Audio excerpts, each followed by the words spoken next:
You ever wonder what's inside the Air Jordan 11 Gratitudes? Let's cut them open and see. I'm joking. I'm not cutting open sneakers because who's got time for that? But thanks to the homies over at mikicks, we do get and look at a disassembled pair of Air Jordan 11 so we can see just how they're made, what goes into the sausage, if you will. But first, just in case you have not seen the Air Jordan 11 Gratitude, I did an overview of these a couple months ago, but there it is from the bottom up.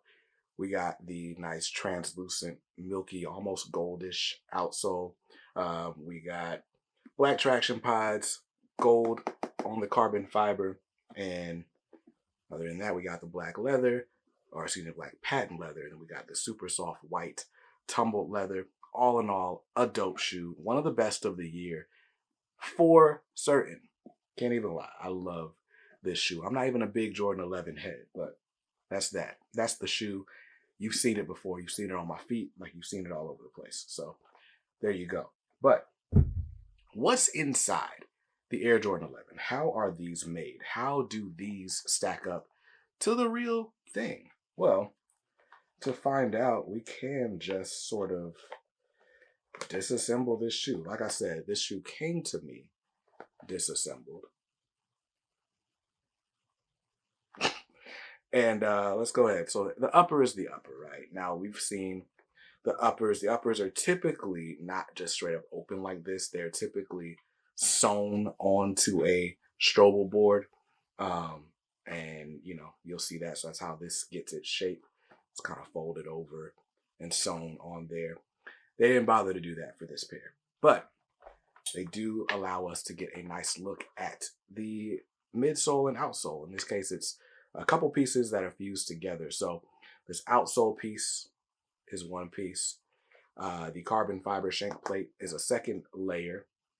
And then the outsole, or excuse me, the midsole is white midsole, is a third layer. So that's really cool. And then a fourth layer, if you will. Inside of the midsole, we've got this full-length air unit. This is a full-length air sole going from the front to the rear of the shoe. This is a size 10, so it's a little bit big for me, but you can see it's actually glued down in there. I can pull it off. Yeah. I'm like, can I pull it off without messing it up? Guess it doesn't matter because it's not like I'm going to assemble the shoe. So this is the air unit. And this is where you get all that comfort. A lot more cushion in the heel part of it. Up here is a little bit thin. I can't even lie. And I don't think it's supposed to be this thin.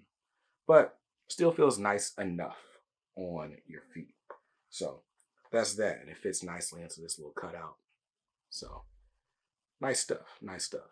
And that's pretty much it. If you were wondering what's inside of Jordan 11, if, you know, the replicas are as good as the retails or whatever, the jury's still out. I think it just depends on your manufacturer. I've had Jordan 11s that are super comfortable, like my cool grays down there. And I've also had Jordan 11s that were super uncomfortable, like my breads in the case back here. And I think the difference in those is the quality on this air sole unit, as well as the insole, which I don't know what I did with the insole to this shoe. There is one of those here. Okay, so I found the insole. So this is a regular old polyurethane insole, pretty thick, so fairly comfortable.